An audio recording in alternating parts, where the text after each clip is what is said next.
In September 1914, the Kansas City Scottish Rite offered an energetic young Mason a job as administrator of the newly formed Masons Relief Committee. A restaurant owner, the young brother sold his business and went to work for the Masons. Frank Sherman Land didn't realize it, but at the age of 24, his destiny was now laid out before him. In the years that followed, Land built the program into one of the premier relief organizations in Kansas City, helping secure hundreds of jobs for the unemployed and distributing food and clothing to the needy. The organization grew, and in time, Land needed assistance, so he hired 17-year-old Lewis Lauer to help him during evenings and weekends. Lewis had just lost his father. Land understood how much Lewis missed his father due to his separation from his own dad as a youth. Land was so impressed with young Lewis that in February 1919, he suggested forming a club at the Scottish Rite Temple in Kansas City for Lewis and some of his friends. The following week, Lewis and his friends met there for the first time. Over the next couple of months, Land and Lauer met with a core group of 8 additional boys. Others joined, and the little club began to flourish. They named this new organization after the last Grand Master of the Knights Templar, who, rather than betray his God, defied the Pope and the King of France and was burned at the stake. Thus was born the Order of DeMolay, which today, in 2019, celebrates 100 successful years of helping turn boys into men. My father, my brother, and I are among the thousands who have benefited from its precepts. Also in that group are Frank Borman, Walt Disney, John Steinbeck, Fran Tarkenton, John Wayne, and a host of others you would immediately recognize as leaders and role models. To be sure, my experience as a DeMolay was somewhat different than boys who are members today. Like the Masons, the organization has suffered a decline in membership over the years. We had more members and more participation than typically found in chapters today.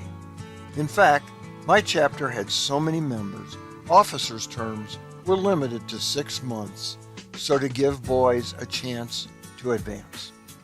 As master counselor, I had a full line of officers, 22 in all. I had the standard insecurities of any geeky high school student. My extracurricular activities were church, Boy Scouts, and DeMolay. Of all those, not discounting the importance of the others, it was DeMolay that best taught me I could be a leader.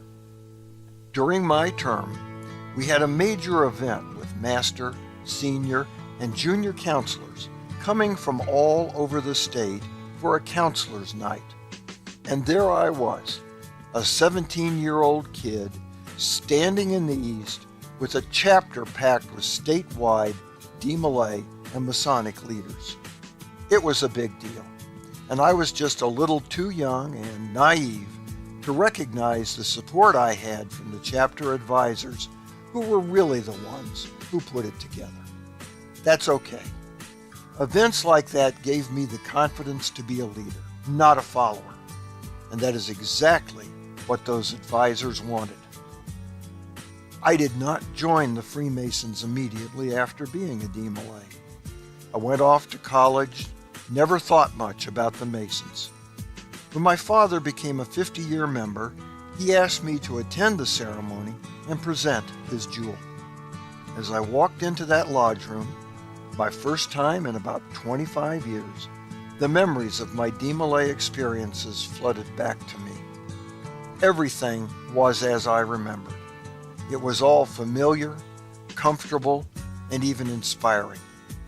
Right then and there, I decided I wanted to join, and I can say without hesitation, if I had not been a DeMolay, I would not be a Freemason today. It is my sincere hope and prayer that today's smaller groups of DeMolay get as much out of the organization as I did, and from what I've seen of many of them, they do. A recent survey showed about 9% of all Freemasons are former DeMolays. You could say that's not a high percentage. I prefer to look at it another way. You could also say fully 9% of our membership comes from DeMolay, and in an era of falling membership, any group that provides that percentage of our members is significant. Whatever the case, it wouldn't surprise me if many of those DeMolays who become Masons will also be among our leaders. Happy 100th birthday, DeMolay. May you flourish and have many more. For the Whence Came You podcast, this is Steve Harrison with the Masonic Minute.